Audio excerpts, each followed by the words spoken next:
Prologue. Quand les aubes étaient plus longues que les nuits, et que les étoiles brillaient si près qu'on aurait dit qu'elles pouvaient toucher la terre, une petite île émergea des profondeurs de l'océan. On ne connaissait pas encore le nom d'Atlantide. On voyait seulement les vagues, telles des ailes transparentes, caresser le rivage, et le ciel s'illuminer d'étranges lueurs. En ces temps-là, les dieux descendaient souvent sur terre, mais cette fois, quelque chose de différent se produisit. L'amour, qui allait sceller le destin de la civilisation. Partie 1. La fille du rivage. Lyra est la fille d'un garde-côte. Ses yeux bleus argentés fixaient longuement l'horizon, comme si elle attendait quelqu'un. Chaque soir, elle allait sur les rochers et écoutait la mer murmurer des légendes. Ce soir-là, les vagues brillèrent d'une lueur bleue. Lyra eut peur. De tels phénomènes n'arrivaient qu'avant de grands bouleversements. « Qui es-tu, mère ? Pourquoi m'appelles-tu » murmura-t-elle. Et la mer répondit.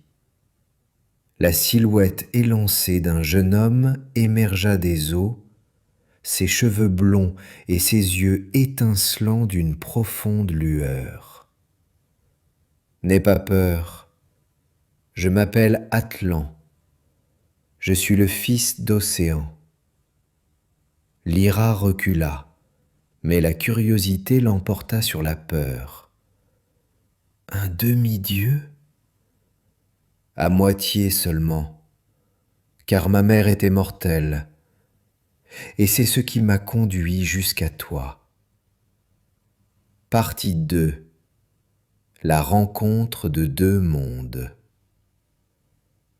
Ils restèrent assis sur le rivage pendant de longues nuits.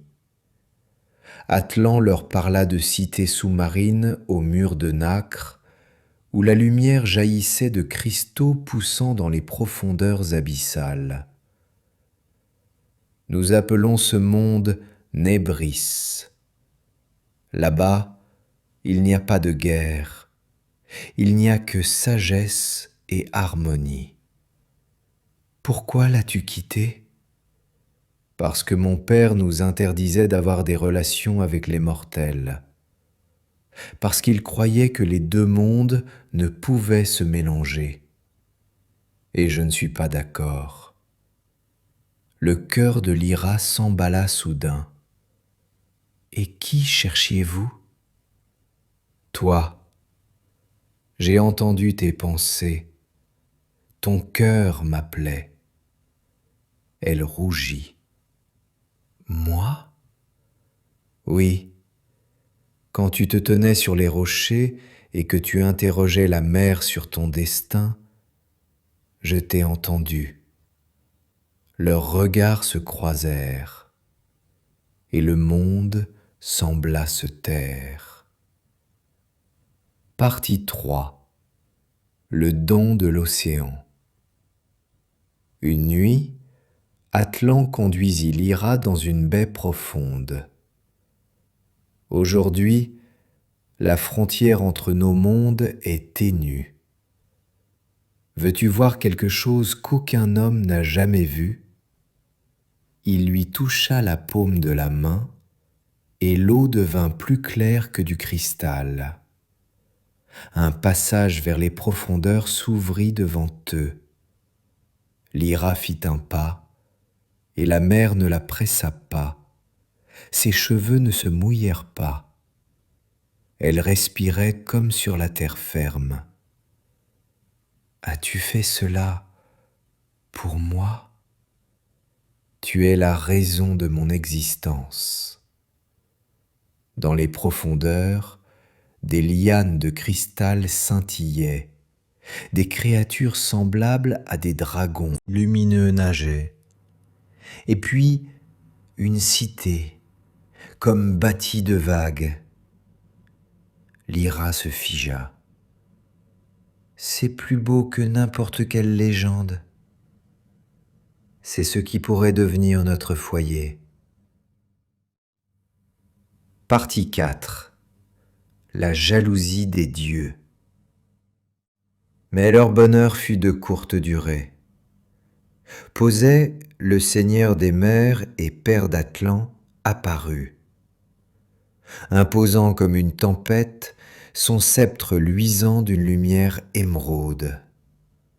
Atlan, je t'avais prévenu, le cœur humain est instable, il te causera du chagrin.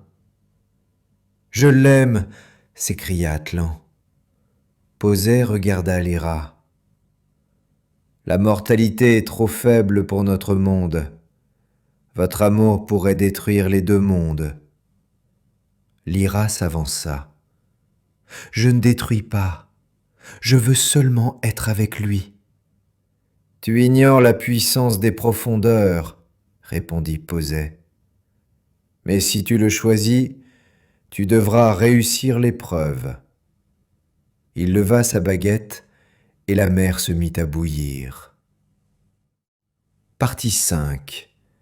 L'épreuve du cœur. Lyra était entourée de ténèbres. Devant elle se tenait un esprit élémentaire, transparent comme une femme. Tu désires être avec un être immortel. Ton amour doit réussir 3 épreuves. Je les ai posées. Premièrement, es-tu prête à survivre à ton peuple? Lyra resta silencieuse, puis hocha la tête. Deuxièmement, accepteras-tu un monde où le temps n'existe pas, où l'amour peut durer éternellement, mais où la douleur aussi? Oui. Troisièmement, te sacrifierais-tu pour sauver celui que tu aimes?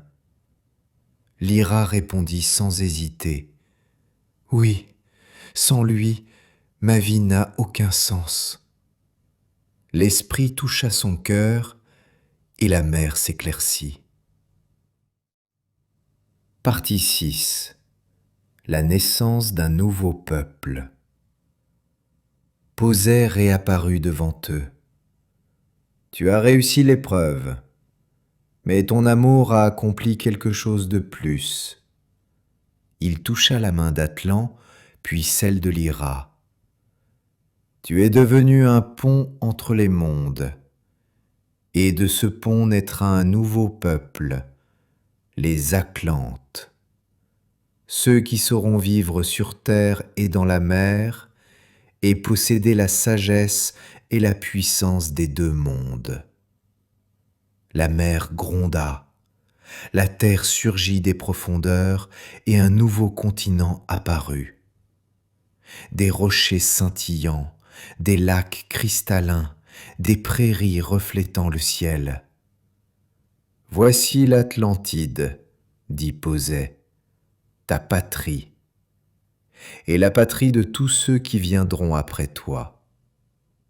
Lyra et Atlan se tenaient sur cette nouvelle terre, main dans la main. Est-ce que tout cela est pour nous? Murmura Lyra. Pour notre amour et pour notre avenir. Partie 7. Les premiers Atlantes. Au fil des ans, l'Atlantide devint une terre où les hommes vivaient en harmonie avec la nature. Lyra et Atlan devinrent les premiers dirigeants, non pas des rois, mais des mentors. Ils enseignèrent aux Atlantes l'art de maîtriser l'énergie de l'océan, de bâtir des temples qui brillent dans l'obscurité, d'écouter les pensées des éléments. Atlan dit « Nous sommes les enfants de deux mondes, nous sommes l'équilibre ». Lyra répondit « Nous sommes l'amour devenu puissance ». Et le peuple les crut tous deux. Partie 8. Prophétie. Une nuit, Lyra fit un rêve. L'Atlantide brillait, mais les vagues se soulevaient autour d'elle. Elle pâlit. « Atlan, notre terre peut-elle s'effondrer ?» Il prit ses mains. « Tant que nous nous aimerons, non. Car l'Atlantide est née de l'amour, et tant qu'elle existera, elle vivra. » Elle sourit, pour la première fois sans peur. Finale.